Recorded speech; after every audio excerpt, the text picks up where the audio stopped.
Hello student, welcome to my channel learn Hindi with Varsha. तो छात्रों, आज हम कक्षा 9वीं की छठी कविता पढ़ने जा रहे हैं। हमारी छठी कविता का नाम है ए सखी और इसके रचनाकार है अमीर खुसरो। सबसे पहले हम अमीर खुसरो जी का परिचय देखेंगे।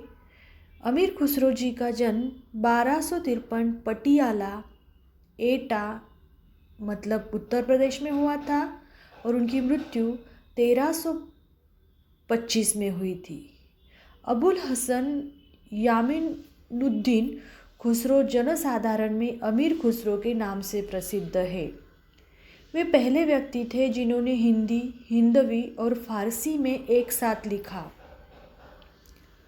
अमीर खुसरो अपनी पहेलियों और मुकरियों के लिए जाने जाते हैं। उनकी प्रमुख कृतियाँ हैं तोहफा, तुम सिगर, वस्तुल हयात, गुर्रातुल कामा, नेहायतुल कमाल, दोहे, घरेलू नुस्खे, कह मुकरिया, दुस्खने, ढकोसले, अनमेलिया, उलटबासिया आदि। तो छात्रों, ए सखी इस कविता की विधा है, मतलब साहित्य प्रकार है। मुकरिया। मुकरिया यह लोक प्रचलित पहेलिया का ही एक रूप है जिसका लक्ष्य मनोरंजन के साथ साथ बुद्धि चातुर्य की परीक्षा लेना होता है। अमीर खुसरो ने इन मुकरियों के माध्यम से अपनी विशेष शैली में पहेलियाँ एवं उनके उत्तर दिए हैं। आपको पता होगा कि जैसे कि हम मित्र अगर दोस्त होते हैं तो क्या करते हैं, एक दूसरे को पहेलियाँ बताते हैं और वो पहेलियाँ सुलझाने का भी प्रयास करते हैं। तो यहाँ ए सखी में अमीर खुसरो जी ने दो सखियों के आपसी वार्तालाप को दर्शाया है। मतलब आपसी वार्तालाप दो सखियों का अर्थात दो जो सहेलियां हैं उनके बीच में क्या संवाद होता है, क्या बातचीत होती है, वो दर्शाया है। इसमें एक सहेली दूसरी सहेली से पहेली के माध्यम से जीवन जगत से जुड़ी बातें पूछती है और दूसरी सहेली स्वयं ही उसका उत्तर बताती है। जो पूछती है वही उत्तर बताती है। हमेशा दूसरी सहेली को लगता है हो न होए उसके साजन है, पति है, लेकिन जो पूछने वाली सहेली है वही उसका उत्तर देती है। आपको पहेलियाँ पता होगी कि पहेलियाँ किस प्रकार से पूछी जाती है। इंग्लिश में पूछी जाती है, हिंदी भाषा में है, मराठी में है। तो ऐसी बहुत सारी पहेलियों को आप जानते होंगे। जैसे कि एक थाल मोती से भरा, सबके सिर पर औंधा धरा, चारों ओर वह थाली फिरे, मोती उससे एक न गिरे। मतलब क्या? इस पहेली का अर्थ है आकाश। तो ऐसी पहेलियाँ पूछी जाती है। तो हम देखेंगे कि इस कविता में एक सखी ने दूसरी सखी को क्या क्या पहेलियाँ पूछी है। तो शुरू करते हैं हम हमारी कविता।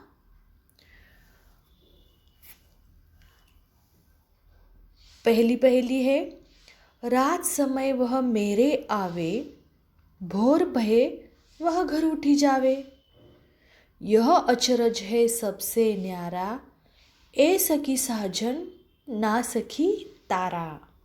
तो सहेली कहती है कि रात समय वह मेरे आवे, जब रात होती है, रात के समय वो मेरे पास आता है। और सुबह भय मतलब सुबह जब हो जाती है तो वह घर उठ जावे, मतलब वो उठ जाता है, जावे मतलब जाता है। यह अचरज है सबसे न्यारा। अचरज का अर्थ होता है आश्चर्य और न्यारा मतलब कुछ अलग ही है, अनोखा है। यह सबसे अनोखा आश्चर्य है कि ए सखी साजन, मतलब ए सखी क्या ये तुम्हारे साजन है, तुम्हारे प्रियतम है, तुम्हारे पति है? तो पूछने वाली बोलती है नहीं, वो तो कौन है, ना ही मेरे प्रियतम है, मेरे पति है, वो बल्कि तारा है। तो इस प्रकार इस पहेली का अर्थ आपको समझ में आया होगा। अभी हम आगे देखेंगे। वह आवे तब शादी होए, उस दिन दूजा और न कोई। वह आवे मतलब आवे का अर्थ होता है आना, तभी शादी होए मतलब शादी हो जाती है। उस दिन दूजा और न कोई, उस दिन दूजा मतलब दूसरा कोई भी नहीं, दूसरे किसी को महत्व ही नहीं होता, उसी को ही महत्व होता है। अगर वो नहीं आता तो शादी नहीं होती, उसके बिना शादी अधूरी होती है। मीठे लागे वाके बोल, मीठे मतलब उसके बोल कैसे लगते हैं, मधुर लगते हैं, मीठे लगते हैं। वाके मतलब उसके। ए सखी साजन, क्या ये मतलब सहेली बोलती है, ए सखी ये तुम्हारे साजन हैं, तुम्हारे प्रियतम हैं, अगर वो नहीं आएंगे तो शादी ही नहीं होगी, विवाह नहीं होगा, और उनके बोल उस दिन तुम्हें मधुर लगेंगे। तो वो क्या बोलती है, ना सखी ढोल, मतलब ढोलक के बिना, ढोल के बिना कोई भी विवाह अधूरा है, कोई भी शादी अधूरी है। अगर जब तक बाजा ढोल नहीं बजता तब तक शादी नहीं लगती। तो ऐसा उसका अर्थ है। आगे देखेंगे हम। जब मांगू तब जल भरी लावे, मेरे मन की तपन बुझावे।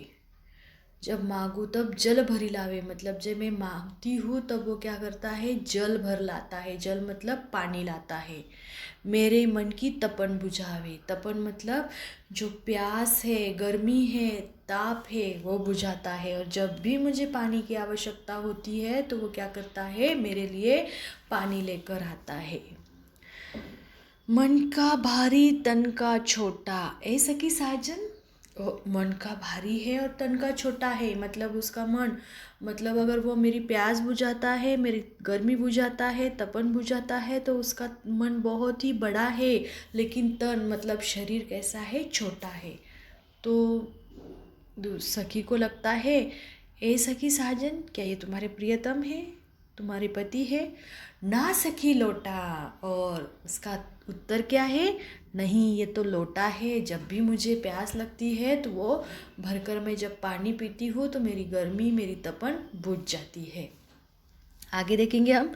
बेर बेर सोवता ही जगावे, ना जागू तो काट खावे। बेर बेर, बेर बेर मतलब क्या, बार बार। सोवत हुई मतलब जब मैं सोती हूँ तो वो जगाता है। ना जागू तो काट खावे, अगर मैं नहीं जाग जाती तो वो क्या करता है, मुझे काट खाता है। व्याकुल हुई मैं हक्की बक्की, और मैं एकदम व्याकुल हो जाती हूँ, परेशान हो जाती हूँ, हक्की बक्की रह जाती हूँ, मतलब देखती ही रह जाती हूँ कि ये क्या है। तो सहेली को लगता है, हो न हो ये कौन है, साजन ही है। ऐसा कि साजन, उसका उत्तर देती है, लेकिन पूछने वाली ही सहेली बताती है, ना सखी मक्खी। ये कौन है, मक्खी है। जब हम सोते हैं तो बार बार वो काटती है हमें, और जब हम उठ जाते हैं तो हम परेशान हो जाते हैं और देखते रहते हैं कि ये कहाँ उड़ गई। आगे देखेंगे हम। अति सुरंग है रंग रंगीलो, है गुणवंत बहुत चटकीलो। अति सुरंग, सुरंग मतलब क्या, सुंदर है। और रंग रंगीलो, रंग रंगीलो मतलब क्या, उसका रंग मतलब रंगीन है, वो देखने लायक है, अलग अलग रंगों से भरा हुआ है। हे गुणवंत बहुत चटकीलो, गुणवंत मतलब उसमें बहुत सारे गुण हैं। और चटकीला है, बातें करने में क्या है, बहुत ही चटपटा है, चमकदार है, गुणवान है।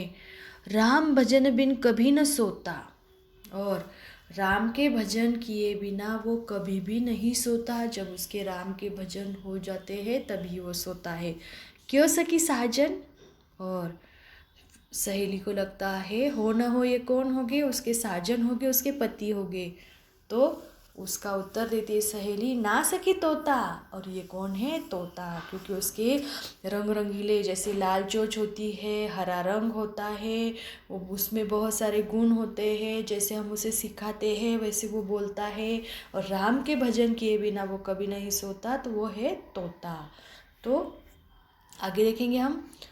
अर्धनिशा वह आयो भवन, सुंदरता बरने कवि कौन। अर्धनिशा मतलब क्या, जब आधी रात हो जाती है तो वह भवन मतलब घर में आ जाता है। आयो का अर्थ होता है आया और भवन का अर्थ होता है भवन। भवन मतलब घर। सुंदरता बरने कवि कौन, और उसकी सुंदरता का वर्णन, बरने मतलब क्या, वर्णन कोई भी कवि नहीं कर सकता, मतलब वो इतना सुंदर है।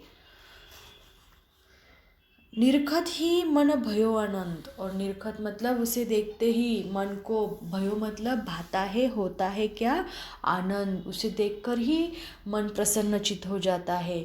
क्यों सखी साजन, फिर सखी को लगता है वो साजन ही होगा, तो वो कहती है ना सखी चंद। ना सखी वो कौन है, चंद। चंद मतलब चंद्रमा। जब भी आधी रात हो जाती है तो चंद्रमा निकलता है, और उसकी सुंदरता तो जैसे कि कवि तो चंद्रमा का सुंदरता का वर्णन करते ही रहते हैं, और जब उसे हम रात के समय निहारते हैं तारों के बीच तो वो बहुत ही सुंदर लगता है।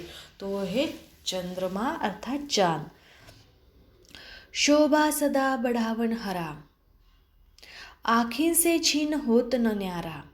और शोभा सदा बढ़ावन हारा मतलब हमेशा हमें सुशोभित करता है, सुंदर करता है, हमारी शोभा बढ़ाता है। आँखिन से छीन होत न न्यारा, और आँखिन से मतलब आँखों से, छीनने से भी वो कभी न्यारा नहीं होता, अलग नहीं होता, वो हमेशा आँखों के साथ होता है अगर एक बार लगा लिया तो। आठ पहर मेरा मनोरंजन, और आठों पहर मेरा मनोरंजन करता है, मेरे साथ रहता है। क्यों सखी साजन, और उसे लगता है कि ये साजन ही होंगे, कि वो कभी भी उससे अलग नहीं होता, आठों पहर उसके साथ रहता है, और अगर वो उसे उसकी आंखों की शोभा बढ़ती है तो सहेली को लगता है कि हो ना हो उसके साजन है। नहीं, लेकिन वो कहती है ना सखी अंजन, मतलब ये क्या है कि ये काजल है, अंजन है, उसे लगाने से अगर हम लगा लेते हैं तो हम आँखों को धोते भी हैं तो वो नहीं निकल पाता, तो आठों पहर हमारे आँखों के साथ रहते और हमारे आँखों की सुंदरता भी बढ़ती है, तो सुंदरता बढ़ने से उसका मनोरंजन होता है, तो ये है अंजन मतलब काजल। जीवन सब जग जासो कहे, वा बिनु नेक न धीरज रहे। जीवन, जीवन मतलब जिंदगी, हमारा जीवन, सब जग मतलब सारी दुनिया, दुनिया के लोग, जासो मतलब जिसे, और कहे मतलब कहते हैं। वाह बिनु, वाह मतलब उसके बिना, नेक न धीरज रहे, और उसके बिना हमें थोड़ा सा भी धीरज नहीं रहता, हम उसके बिना नहीं रह पाते। हरे छिनक में हिय की पीर, और हरे मतलब हमारे छिनक में हिय की पीर, हिय मतलब क्या, जो हृदय है वह, हिय मतलब हृदय, और पीर मतलब जो दुख है, और वो हमारे हृदय की जो दुख है वो दूर करता है क्षण भर के लिए। छिनक मतलब क्षण भर के लिए क्या करता है, हमारी हृदय की पीड़ा दूर करता है।